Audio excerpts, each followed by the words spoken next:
सो इस चैप्टर में एक टर्म बहुत यूज होती है, डेट इज़ बार मैग्नेट। अच्छा, तो बार मैग्नेट क्या होता है? एक बार मैग्नेट एक रेक्टेंगुलर शेप का मैग्नेट होता है, एक साइड इसके नॉर्थ, एक साइड इसके साउथ पोल होता है, ठीक है। हर मैग्नेट में ये होता है नॉर्थ साउथ, बट इसका शेप अलग होता है। और इसके जो इसके अंदर जो जब हम रिलीज़ करेंगे इसको फ्री एंड में, इसको रिलीज़ करेंगे तो जो and the end seeking north is called north pole या north seeking, and the end which see south is called south pole और south सीकिंग एंड। अच्छा, तो ये जो फील्ड लाइंस होती है उसकी कुछ ये ऐसे होती है, ये नॉर्थ से जाकर के साउथ में मिलती है, ठीक है। और अंदर में electric field line south to north travel करती है, ठीक है। बाहर से नॉर्थ टू साउथ आउटसाइड, और इनसाइड में साउथ टू नॉर्थ। ये कंडीशन है जिसके कारण ये बार मैग्नेट है एक रेक्टेंगल शेप का, और इसमें नॉर्थ से साउथ कैरी करती है, और दो पोल्स होते हैं, एक को नॉर्थ पोल को, एक साउथ पोल को। अच्छा, जो बेसिक प्रॉपर्टी हमको जैसे पता है चार्जेस की, वैसे ही सेम इसकी भी है मैग्नेट, इसकी मैग्नेट की same pole repel, opposite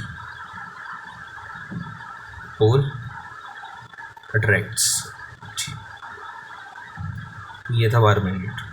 so here we are, हमको एक और एक्टिविटी बताई गई है इस चैप्टर के अंदर। तो जिस बेसिकली इसमें क्या है कि हम एक शीट पर आयरन के कुछ फिलेट्स, मतलब कुछ टुकड़े आप समझ सकते हो, डाइप डाल देते हैं, और उसके बीच में हम एक वायर को पास ऑन कर देते हैं, उसकी इलेक्ट्रिसिटी पास कर देते हैं। तो ये यहाँ पर पर्टिकुलरली एक कह सकते हो आप कोसेंट्रिक सर्कल फॉर्मेट में अलाइन हो जाएंगे आयरन की फीलिंग। अच्छा, ये iron feeling concentric circle type में क्यों अलाइन हुए?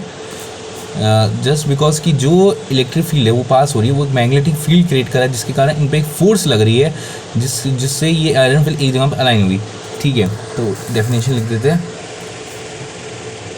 द रीजन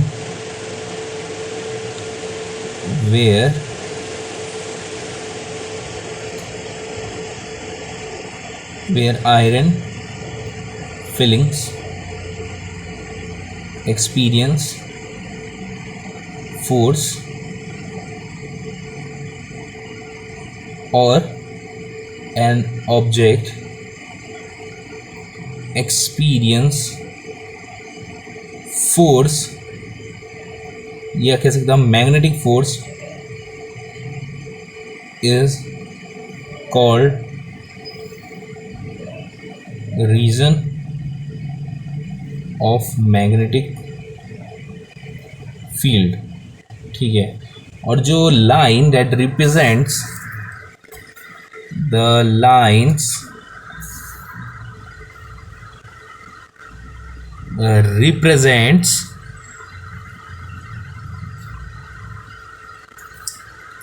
जो लाइन रिप्रेजेंट करेगी डायरेक्शन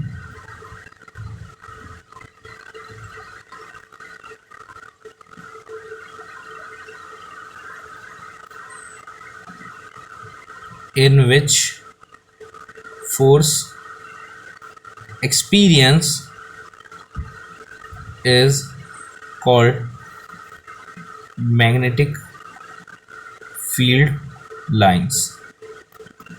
और आमतौर पे जो मैग्नेटिक फील्ड लाइंस होती है वो कंपास को रख के देखी जाती है, और जिस डायरेक्शन पे मैग्नेटिक फील्ड लाइंस होगी उसी डायरेक्शन कंपास का नीडल पॉइंट करेगा, उसी डायरेक्शन को हम मानेंगे मैग्नेटिक फील्ड लाइंस। जैसे कि नॉर्थ टू साउथ आमतौर पे मैग्नेट्स में होता है, और अंदर में साउथ टू नॉर्थ होता है, इसी कारण दे फॉर्म क्लोज लूप्स।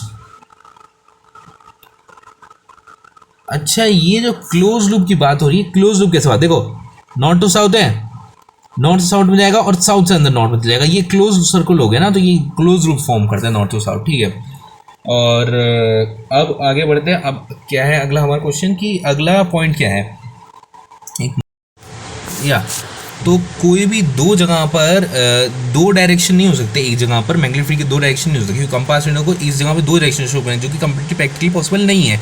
तो so two direction at same point of magnetic field is not possible.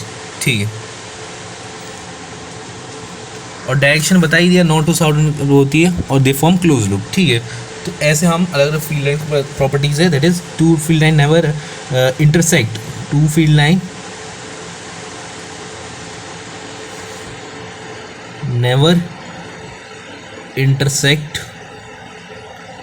Each other, दो फील्ड लाइन कभी इंटरसेक्ट करेगी ईच अदर को, और line represent direction in which the experience करेगा उसके फोर्स को। ठीक है, और ये नॉर्थ टू साउथ होता है और north to south to north होता है अंदर में। ठीक है, इसके कारण एक क्लोज लूप फॉर्म हो जाता है। ठीक है, और ये जितनी ज़्यादा मान लो कि अगर यहाँ पे एक मैग्नेटिक है और यहाँ पे जितने ज़्यादा इलेक्ट्रिक फील्ड लाइन बहुत ज़्यादा इधर कम है, तो इसकी जो स्ट्रेंथ होगी वो कंपैरेटिवली बहुत ज़्यादा होगी कंपैरेटिवली इससे।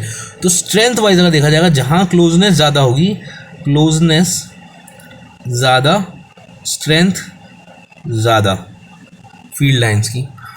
ठीक है, तो ये बात है कि स्ट्रेंथ ज़्यादा हो जाएगी जहाँ क्लोज होगा, वो स्ट्रेंथ ज़्यादा होगी। डायरेक्शन हम देख लिया, क्लोज लूप्स देख लिया कि हमने नो टू लाइंस कभी इंटरसेक्ट नहीं करेगी। तो इस ये सारी प्रॉपर्टीज़ है मैग्नेटिक फील्ड लाइंस की।